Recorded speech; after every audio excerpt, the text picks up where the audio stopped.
Здравейте, вие сте с канала Уроци по пчеларство с Милен. Днеска е 27 септември 2025 и съм на гости отново на Павел, който ще ни покаже как заземява пчелен кошер и как се поставят ленти. Съответно няма да снимаме лентите, защото не е позволено, не е хубаво.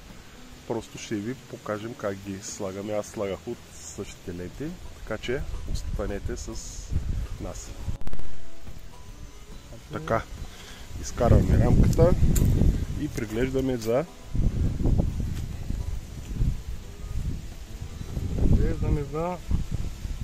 някъде да има пило. Няма пило тук. Да има пило. Добре, продължаваме нататък. Работим с Дадан Блат 12 рамки, само по-високо горе. Евентуално може да има пило в някои от средните рамки, но това ще е минимално количество. Като намерим рамка с пило. Ето тук е много прашец, много мед. Подготвят се, този прашец ще им трябва на пролет. Подготвя се за заземяване. Не знам дали виждате добре, но това е много добро и силно семейство, което започваме да го заземяваме.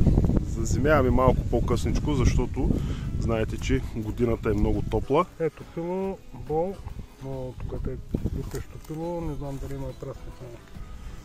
Чакай само да го погледна и аз. Има ли прасна? Ето къде е горните пилийки. Няма. Няма точно. Да погледна аз да помогна. Има пчелички с прашец в краката. Няма. Явно майката или преустановява, или натам отият нещата. или този прашец ще им трябва за напролет. За подхранване на... Само да кажа, че и двамата сме без екип, много спокойни пчели, които от вас са гледали клипови с него, с Павел, които съм качвал. Знаете, че неговите са много спокойни. Аз работя малко като космонавт, но при него само да духне, тук има вътре. Прясно има.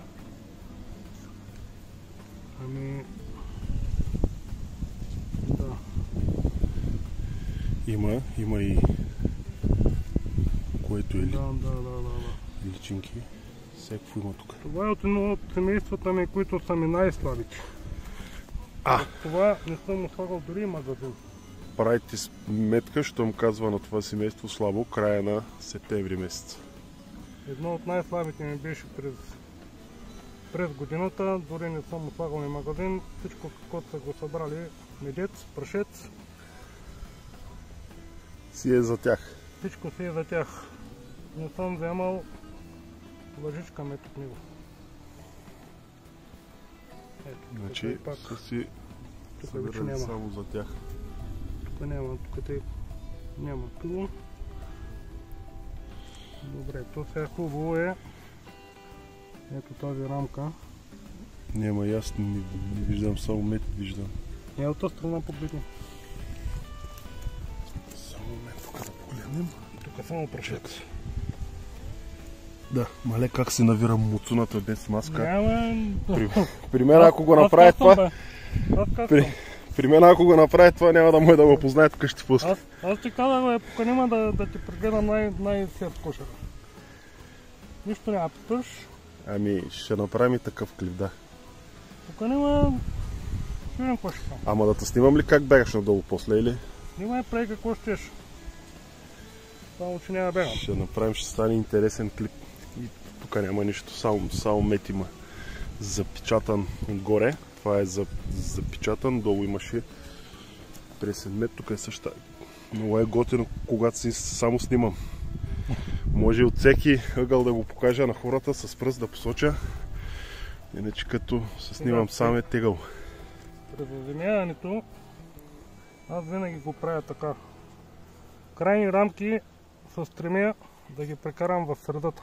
Значи крайните рамки в средата. Защото те са най-с... Ето сега тези двете може би ще ги попрехвърля, но без да разделям пило.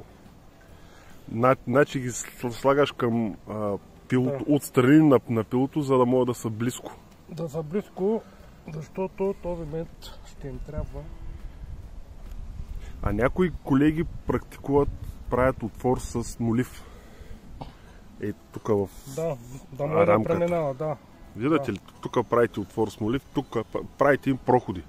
И след като я сложите, вижте сега как слага. Защото, нали, зимата много по-бързо да могат, ако е студено, да идат от единия край до другия край, без да развалят пило. Без да развалят кълбото, искаш да кажеш. Да, кълбото пило, те го казват по различен начин. Много тежка рамка също ще отиде. Напред тук да е места, да ти помогна. Пак казвам, забележете, нямам ръкавици, нямам нищо. Тези от вас, които следят канала, знаете, че аз още? Не. Аз работя с пълнобойно. Ето майче имаше прашета. Да е приместа ли? Я приместа. Чакай, леко да ни ги... Да не си играе с късмета се пак. Нали, да ни переигравам. Меда ще им трябва меда, понеже е храната за пчелите. Аз никога не подхранвам с изкуствени неща. Изкуствени. Само. Имаш ли прашета? Има, да. Има. Нека прашета ще остане. Значи ето, от тая страна няма прашец. Има мед. Има мед. Меда толкова си ме интересува. Интересува прашета. Ето го. Прашета. Да остане от вътрешната страна. От страна към пилото. От страна към пилото и към меда. Оранжевото вътре е прашец. Добре.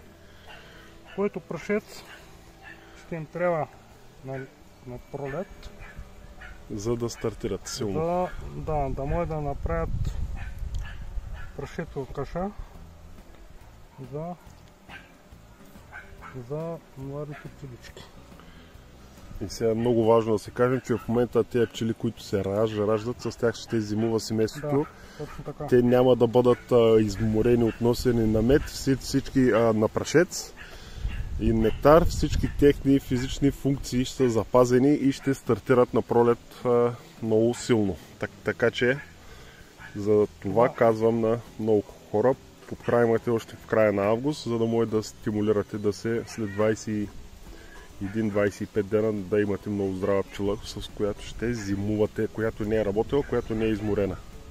Много хора, много пчелари, значи варят от тия средните рамки, от тия плодникови рамки варят вода. А плодникова рамка никога не варя мед. И аз никога не практикувам това нещо. Защото ако им изваря меда, зимата коша правят, коша едат.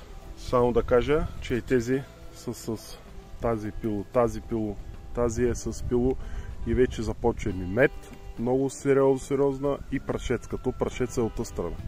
Виждате ли от тази страна? От тази страна има ми мед, но е тази рамка.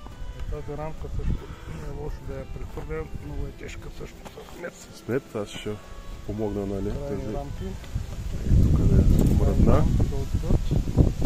Те на етап нямаше пило, а следващото имаше.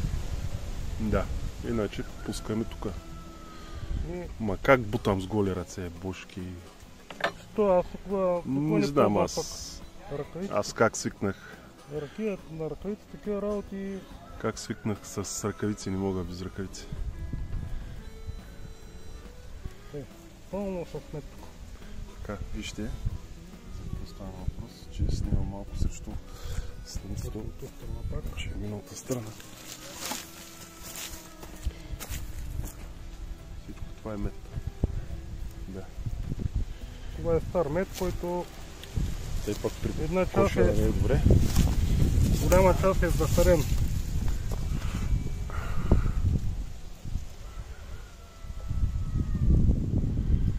Сега в случая, кой да съм вземал от техния мед, трябва да подажда. Сега трябва да подхранвам. В случая нищо не подхранвам. Подхранвам чак на пролет. Пак да се обиря да не да има къде да не съм объркал. Не само мед. Ето с прашец също остава от вътрешната страна. прошетки. Да. Няма да видя от това има ли прошетки. Тук там няма. Супер. Това е от вътрешна страна на семейството. Значи, Прошет. само да го обясня пак за всички. Тук имаме на тази имаме мед, на тази имаме мед, на тази имаме прашец. Нали така беше? Да. Пило, Да. пило и тук нататък мед, Прашец с мед. прашец с мед и мед. Така. Така се заземява, значи го заземяваме на 1, 2, 3, 4, 5, 6, 7, 8, 9 рамки. Тази е преградна и тук е преградна. А ще го стесняваш ли още или го оставяш така? Значи в случая всичките рамки са пълни с мед. И ако е да го стеснявам, трябва да изваря някоя рамка маломедна, която има много малко мед по нея. И по тая рамка със сигурност ще има и пило, което пило аз го оставям в семейството, защото не е хубаво да... Сега минаваме към лентите, но този клип ще го спрем до тук за заземяване и от тук нататък вече ще снимаме и поставянето на лентите.